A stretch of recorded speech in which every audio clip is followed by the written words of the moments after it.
Welcome back to 52 Lockup. I am your Apple Teen Academy bit in Apple TV. 52 Lockup is a series I started to talk about one of my biggest passions, true crime. A new episode in every Academaniac Monday, 52 Mondays, 52 crimes. Hope you guys enjoy it. Be sure to leave some feedback, subscribe, the usual. We're not new to the internet. Come on. Viewer discretion is always advised. Because this is fucked up. Today's episode, we are back at the hospital. But this time, we're seeing Dr. Ricardo Cruciani, a neurologist. Why do we need to see a neurologist? Well, a neurologist, they are medical specialists, right, who treat diseases of the brain and the spinal cord, right, because these things are BFFs for the body. The peripheral nerves and the muscles, and a patient with neurological conditions include epilepsy, stroke, multiple sclerosis, and Parkinson's disease. This would lead to a visit like this to Dr. Cruciani. Now, Ricardo Cruciani was born in 1954, and a small amount of resources stated that he is Italian, but he was born in Argentina, and another place that he was born in New Jersey. I think probably Argentina just because of his education.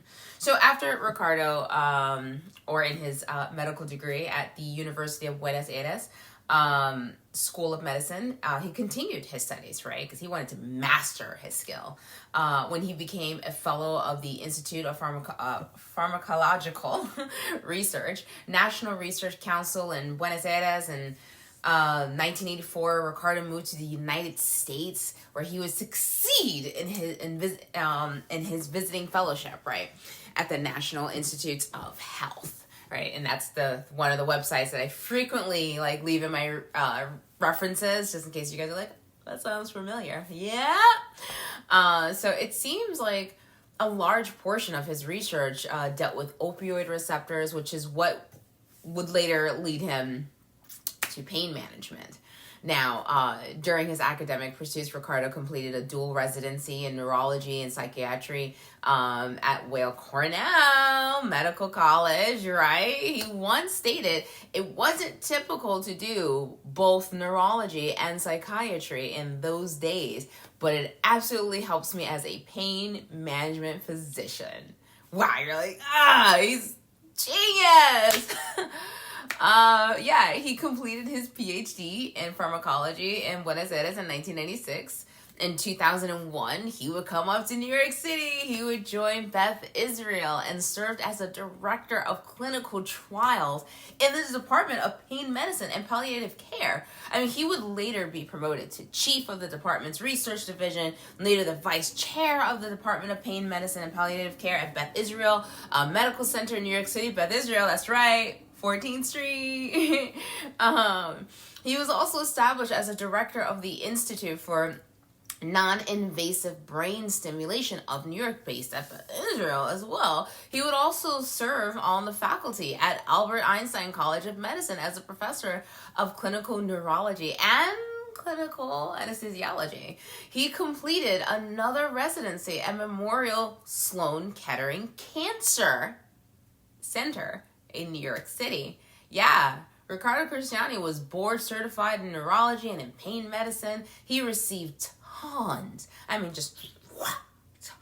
awards for patient care, including the prestigious award New York Super Doctors and several years of Patient's Choice Awards and Compassionate Doctor recognition, because bedside manners, that's important, right? He was part of NIH, that's right, back again, National Institute of Health Study Sections, and in 2010 was part of the emerging technologies and training in the neurosciences. He was considered to be a prolific doctor of our time, an author, served on the editorial boards of several journals. He even had his research funded by NIH for the U.S. cancer pain relief and the reflex sympathetic dystrophy syndrome association, and so much more. His expertise in neurology, psychiatry, and pharmacology, as well as his training in basic science, gives Dr. Cruciani a multi-dimensional perspective on treating pain, right? And he would eventually later have his own practice out in Hopewell, New Jersey. I mean, we're talking about like, wow, brilliant, right? He would join Drexel University in 2016/2017 when he was appointed chair of the Department of Neurology at the College of Medicine. He also joined the college from Capitol Health, where he was director of neurology and director of Center of Pain Management and Palliative Care in the Laboratory for Neuromodulation and Plasticity, both part of the Institute for Neurosciences for Capitol Health. Now, during these years, he would meet his wife, Nora V. Esteban, who would later obviously become Nora V. Esteban Cruciani, who is also a prestigious doctor as well. Nora graduated from the University of Buenos Aires, right? With a degree in medicine and became popularly known for being the Castle Connolly top doctor for 20 years.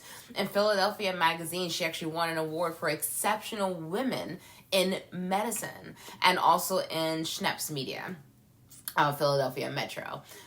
She is another expert on chronic illness and completed residencies, worked in the same locations for the most part as her husband, right? Almost in the same area. She even worked over at Einstein Medical Center, right? And I still believe she's actually in Philly today. Regardless of that success, Ricardo found, the awards, the respect, the money, the wife, being a medical power couple, right? That's a fantastic dynamic, right? The family, having kids, and compared to many others, like just in general, the regular people, Ricardo was living the life. His medical career really takes hold in 2001, and it's believed Ricardo's real passion, besides medicine, is really about power. In Ricardo's position of power, he was not just sexually abusing his patients. Ricardo Cruciani is the prime example of what sexual abuse is truly about. See, sexual abuse and taking advantage of others sexually is never about the sex. It's never about the looks. It's not about what they wear. It's about power.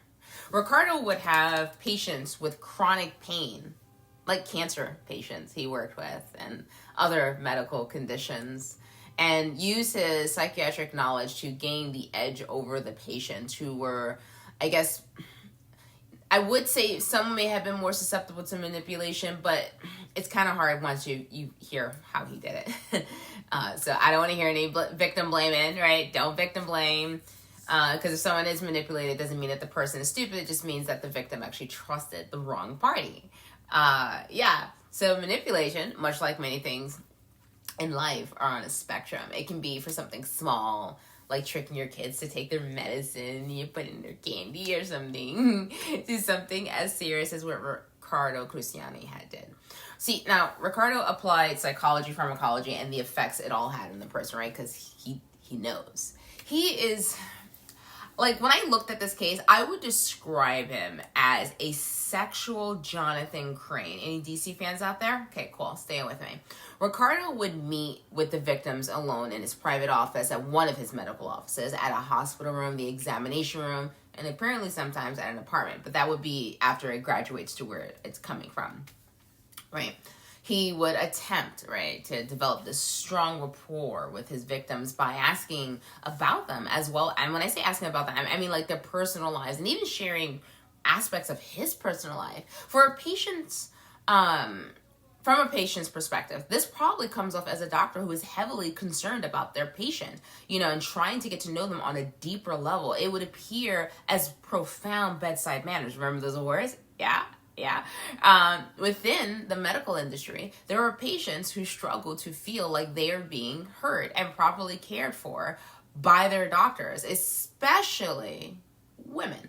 Now, the female body was described by philosopher Aristotle as the inverse of the male body, because the genitalia would be turned to the inside, right? Women are marked by their anatomical differences from men and medically defined as faulty, defective, and insufficient. False. However, Women also possess the one organ that is considered to be the highest biological and social value, which is the uterus. Oh, that explains Roe v. Wade. Anyways, it is the ability to bear and raise children. That's right, we got 1 foot here and 1 foot in the other plane. We're amazing, okay? However, these differences across the world under the patriarchy have led different industries to undermine and I would say and underestimate women, right? I would say that. I am quoting Eleanor Cleghorn in Times article. Medical myths about gender roles go back to ancient Greece. Women are still paying in the price today. It's the name of the article. Healthcare providers and the healthcare system are failing women and their responses to and treatment of women's pain, especially chronic pain. Women are more likely to be offered minor tranquilizers and antidepressants than analgesic pain medication. Women are less likely to be referred for further diagnostic investigations than men are, and women's pain is much more likely to be seen as having an emotional or a psychological cause rather than a bodily or biological one. Women are the predominant sufferers of chronic diseases that begin with pain. But before our pain is taken seriously as a symptom of a possible disease, it first has to be validated and believed by a medical professional. Kind of reminds me of Dr. Giovanni, who just dismissed a woman. You know, remember? He's like, oh, she's got a UTI. That's what we think. She had the swine flu and ended up in a coma for 20 days. Let's imagine what that is like, right? And for a doctor to genuinely take a patient's concerns and pain seriously. He's listening. As a woman, you're just sitting there and finally hit the jackpot, right? There's a doctor who's genuinely listening to you. Not that he's listening to you. Trust obtained. Faith obtained, right? When Ricardo was alone with his patients, he would just, lock the door, right? Anyone who's been to a simple doctor visit, those doors are never locked. Like, never. Someone knocks on the door, usually like, click, click, hey, can I come in? But the door it's never locked. So Ricardo would start off with small things like comforting the victims, right? In their chronic pain, both verbally, sometimes physically, if he thinks he can get away with it. Caressing the hair, rubbing their backs, maybe giving them a hug. And if he could, he'd give a kiss. He would flirt with them if he thought, make them feel better, compliment their physical appearance, especially if you're in a lot of pain, your body's not at its, 1,000%. Someone's just being nice, like, you look beautiful, and you're like, oh, thank you. I mean, the visit would end with him prescribing a significant amount of opioids to the patient. And even over time, adding other medications to react with it, right? So, let's discuss opioids, right? Briefly to explain why that is important. See, opioids are a class of drugs that are naturally found in the opium poppy plant. Back to history, right? In the body, scientists discovered that there are 3 types of opioid receptors, the mu, delta, and kappa, right? Each opioid receptor plays a different role. The mu receptors are responsible for opioids' pleasurable effects and its ability to relieve pain. The delta receptors play a role in the analgesia and reduction in gastric motility. The kappa receptors can relieve itching that is not caused by allergic reaction, right? Ooh.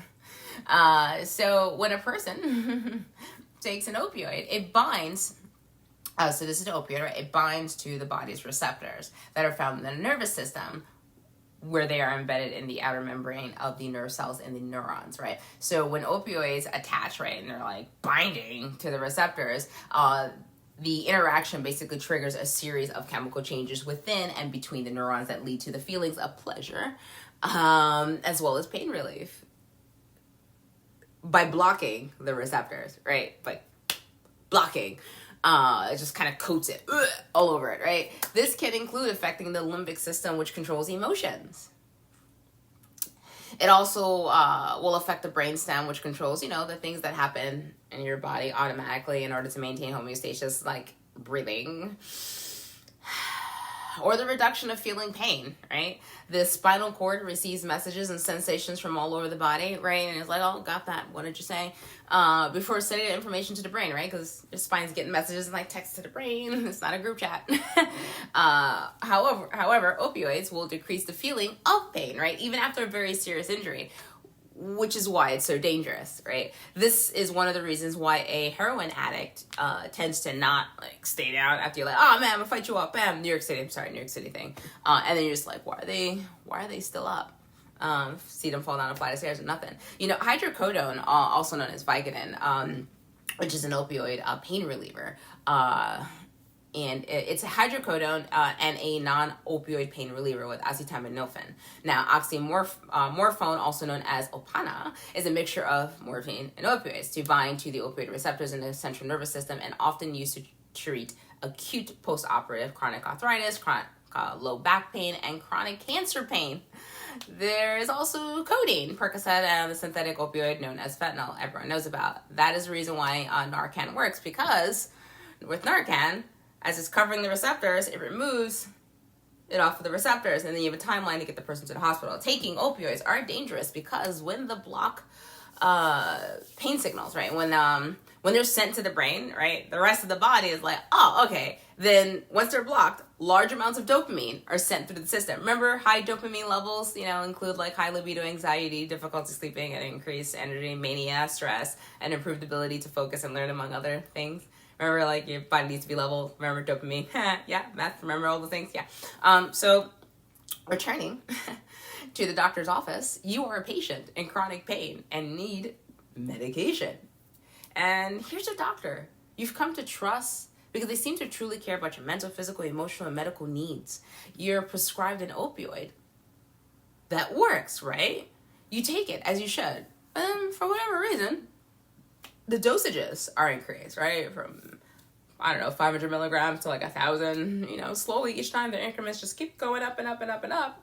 And now your body is becoming addicted to the medication. Now you medically need this medication, right? You've been taking this medication at a higher dose than other medical doctors would even prescribe or even recommend. You are in physical pain. The doctor now begins to escalate his support for your disease and your medical needs by groping you, telling you to touch him, masturbating in front of you, telling you to do all kinds of things, rape you, and anything else that he sexually desired, right? While you're in physical pain, and the psychological trauma of processing what is happening to you, right? Perhaps you're scared to tell someone because you need the drug now, right? Because your body's dependent. Perhaps you don't say anything because women are often victim blamed for speaking out against sexual abuse, right? You're ashamed this has happened to you. You're in a prestigious hospital and have no idea how to prove what just happened to you. You don't like, no one's going to believe me. They don't even believe my diagnosis and that when I say I'm in pain as it is. You go home with your prescription and begin to mentally shred. Just asunder.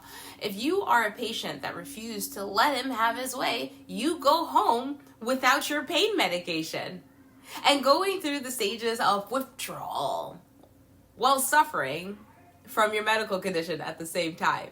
Yeah. So let's say someone requested, well, I'm not going to go through this again. I want a nurse in the room. The answer was no. With a locked door, click, for treatment. Yeah. Doesn't matter if you're married. You can't have a companion in the room either. Because this was going to get done. As these events were occurring, whenever he seemed to be in some slight trouble, he would just move to another place, right? It just worked consistently, just making money. In 2017, Ricardo racked up as many as 30 criminal counts that he would admit to and explain his process. 7 victims/patients while he was chairman of Drexel University's neurology department. He reached a plea deal and was sentenced to 7 years of probation. His medical license was revoked. And he had to register as a sex offender. Sure, in 2017, they were beginning to catch up to him, but 7 years of probation, that's it? Anyways, he was still facing charges in New York, New Jersey. That's right, he had 3 states of victims, yeah. He was released from custody on $1 million bail. so he can go see his daughter's wedding in Argentina, because that's so important. Like, such an insult to the victims, right? More lawsuits piled up in October 2021 in New Jersey and civil suits in New York and Pennsylvania by the former patients seeking liability from Ricardo, the hospitals, and the institutions that employed him for his 35-year tenure. He was finally picked up for the long list of patients he had been abusing for over 15 years at all of his offices, from New York City, Philly, and Hopewell, New Jersey. He showed no guilt or remorse for his actions. In fact, one of his victims, Hillary Tilland's testimony, helped fuel the case against him by calling a sexual abuse hotline in 2017. And just so everyone knows, recently in New York, New York Governor Kathy Hochul signed the ASA, Adult Survivors Act, into law on May 24th, 2022 this year. This law actually creates a 1-year window in which survivors of sexual abuse can seek justice against their predators, regardless of when the abuse took place. The suits claim hospital administrators and staff members ignored multiple reports that Ricardo Cruciani made his patients addicted, right? He had vulnerable women who were addicted to pain medications because he kept increasing the dosage, along with the sexual abuse. The suit also claims that everyone just seemed to turn a cheek upon these allegations and allowed him to just change jobs to other locations without warning the other hospitals, which, by the way, Drexel is pissed off about. Let's discuss one of the victims, for example. Tanisha Johnson stated that she became dependent on the drugs because the body is looking for high dopamine levels, right? Remember I was talking about that in the bathroom in one of my Bigfoot episodes? Yeah. So, with each visit, he would become more aggressive each time. She stated that he had groped her, masturbated in front of her, and forced her to perform oral sex on him. When she resisted, he withheld refills of her prescriptions, leaving her in a constant state of withdrawal. Ms. Johnson said she was prescribed a heavy concoction of over 1,300 pain pills a month. That's 1,300 pills in a month. The damage to her liver. Anyways, complaints from multiple patients were stacking. But of course, Ricardo was able to transfer to another job. I mean, Johnson's husband stated that, I said husband, in an interview, that he called the patient advocate's office at Capitol Health and described the assaults, but never got a response from anyone. By March 2017, a stack of complaints from the patients prompted, finally, an internal investigation in Drexel University. The statement said that the university notified licensing authorities in Pennsylvania, New Jersey, and New York. They were like, nah, he's going down, right? However, Drexel Union officials do point the finger over at the hospitals for failing to take action and to warn them. Drexel hired Cruciani after conducting a thorough background check, as is done with all potential employees, that did not reveal any improper or illegal conduct. Mr. Cruciani had practiced medicine for over 35 years at several of the hospitals. None of the other hospitals ever notified Drexel about Cruciani's conduct. No one said shit. They were like, yeah, so like, he's your problem now? Like, cool. Peace. Like, they just...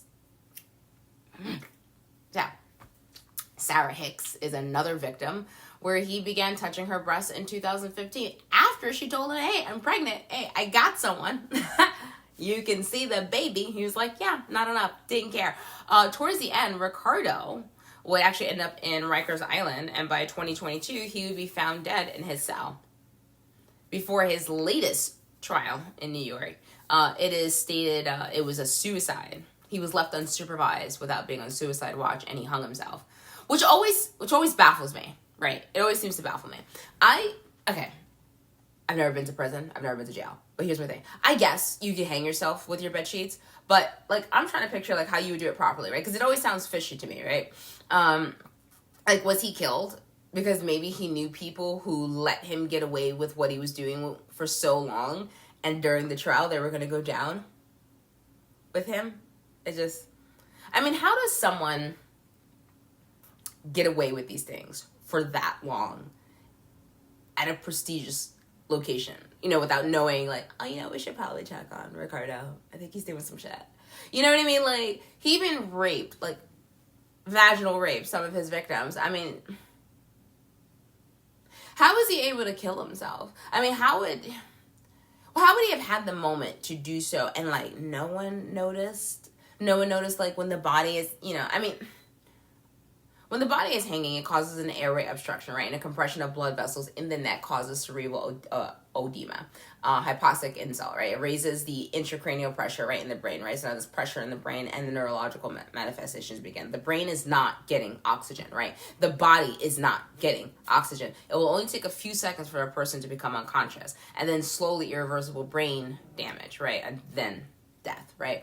As the neck continues to stretch, right, with the body weight, how did he climb up to where he climbed up in order to hang himself with plenty of preparation time? You know what I mean? Like, cause you gotta get the sheet, you gotta fucking tie it around your neck, you gotta get up. Like, there's limited items in a cell, so I'm just trying to understand. Like, was he in the cafeteria and no one was like? I mean, because the ceilings always look really high in these photos and stuff. So I'm just confused. Anyways, I swear by Apollo the physician and Asclepius and health and all heal and all the gods and goddesses that according to my ability and judgment I will keep this oath and this stipulation to reckon him who taught me this art equally dear to me as my parents, to share my substance with him and relieve his necessities if required, to look upon his offspring in the same footing as my own brothers, and to teach them this art if they shall wish to learn it without fee or stipulation, and that by precept, lecture, and every other mode of instruction I will impart a knowledge of the art to my own sons and those of my teachers and two disciples, bound by a stipulation and oath according to the law of medicine. But to none others I will follow that system of regimen, which according to my ability and judgment I consider for the benefit of my patients, and abstain from whatever is deleterious and mischievous. I will give no deadly medicine to anyone if asked, nor suggest any such counsel. And in like manner, I will not give to a woman a pessary to produce abortion. With a purity, with the holiness, I will pass my life and my practice, my art. I will not cut persons laboring under the stone, and will leave this to be done by men who are practitioners of this work. Into whatever houses I enter, I will go into them for the benefit of the sick, and will abstain from every voluntary act of mischief and corruption, and further from the seduction of females or males, of freemen and slaves, whatever in connection with my professional practice or not in connection with it I see or hear in the life of men, which ought not to be spoken of abroad, I will not divulge, as reckoning that all such should be kept secret. While I continue to keep this oath unviolated, may it be granted to me to enjoy life and the practice of the art, respected by all men in all times. But should I trespass and violate this oath, may the reverse be my lot. Maybe he did commit suicide. I mean, because he took the oath, right? Maybe he did commit suicide, because he couldn't face how his new life in prison was going to look, right? He couldn't drug the other inmates to, not hurt him, Or maybe Zeus took the corrupted Asclepius with another thunderbolt. I mean, who knows? We don't really know, right? But it's absolutely horrific what he did. It is really horrific. And just as a side note, if you're a victim of sexual assault, I understand that it can be incredibly difficult to speak up. You may think that no one will care, no one will believe you, but there's always help. The National Sexual Assault Helpline is 1-800-656-4673, or you can go to www.rainn.org.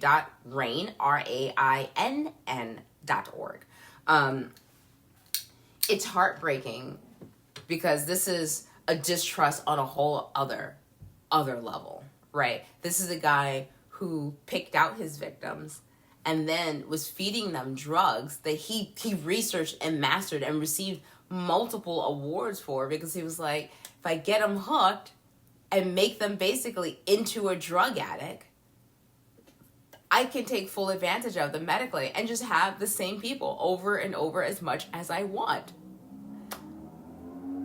I mean, his wife divorced him in like 2018. I guess as everything started coming out. I mean, good for you, Nora. I'm assuming she dropped the Cruciani and went back to Esteban. But like,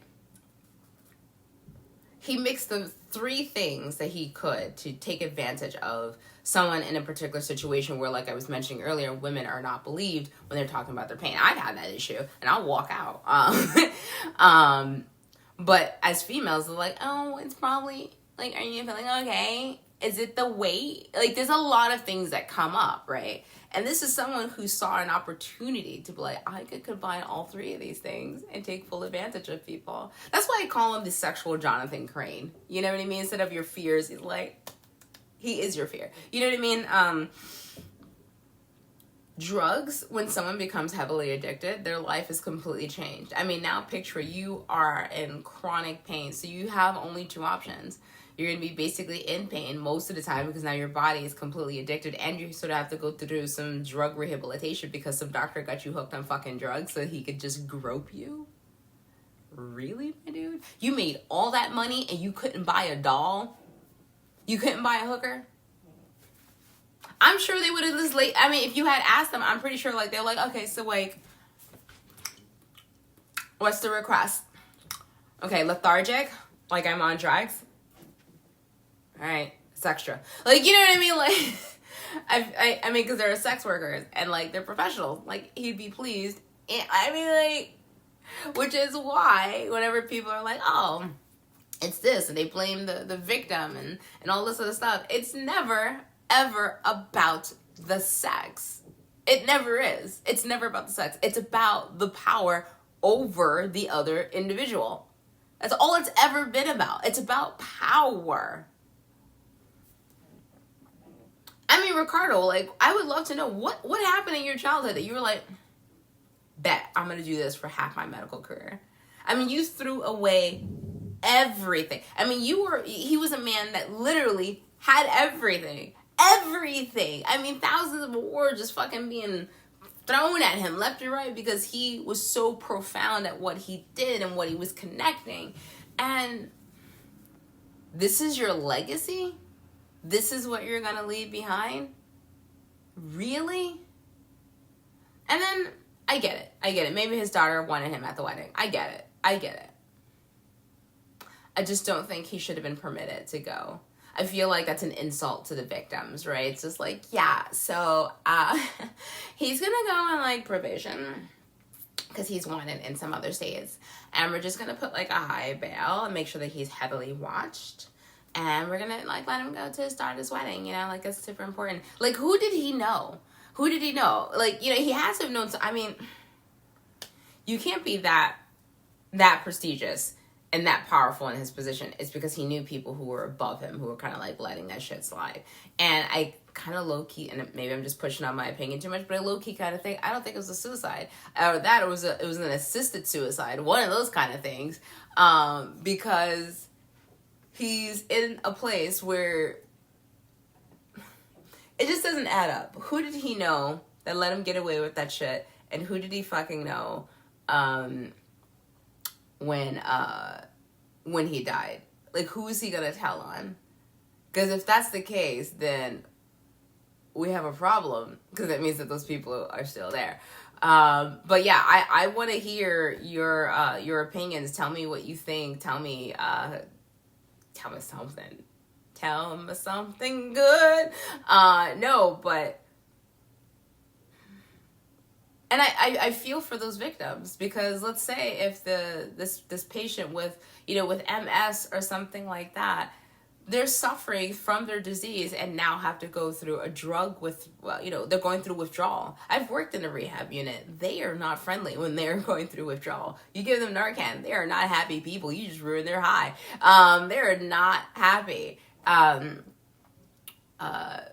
By the way, just in case, if you're like, I carry Narcan just in case I can save someone's life, make sure you call the police department PD first, just in case, because those people are not going to be happy that you killed their high. But I can only smile because, like, you can't punch him in the face. Like, you know what I mean? You're just kind of like he could do so much more and leave quite the hell of a legacy, and this is what he fucking chooses to do. Yo, I swear, I can't stand y'all. But yeah, it's sad. I mean, there's a reason why doctors are hesitant to give you even Percocet, right? A loved one a few years ago was in the hospital and they were giving them Percocet, and I was telling them, like, careful, careful, because you can become heavily addicted, like that. I mean, and there are genuine cases where people have been given simple drugs or even a milder version of it, but they're more susceptible to that particular drug to become extremely addicted, and they can go from, like, Percocet to heroin overnight, looking and fiending for that drug. So, I mean, that's what they do in human trafficking, right? They like will keep people there. They'll keep them doped up and drugged up so they can use them while they are here for the sake of money. I mean, that's essentially what he was doing. And, like, I got to give Drexel props, because that was the school I was actually supposed to go to out in Pennsylvania. Unfortunately, there were some people in my way. Why I did not end up in Pennsylvania like I was supposed to. But yeah, Drexel University was actually supposed to be. I was actually supposed to go to Harrisburg and then transfer over to Drexel University. I had big plans. But yeah, I gotta applaud Drexel University. I take pride now, like, I go to that school, like, yeah, dragons, you know. I fell in love with their campus when I had, like, went out there in high school. But anyways, I gotta give them credit. They were like, there's a complaint? Okay. There's another complaint? Another one? Hold the fuck up. What's gonna... Yo, guys, check this dude out. And, like, it's sad that there had to be more victims in another state for someone to actually investigate this dude. I'm like, no. And that goes to show you how supercilious he really was, because he really felt like he was completely untouchable because of all the people, I guess, he knew back here in New York City. Damn Gotham City. You know what I mean? So it's just like...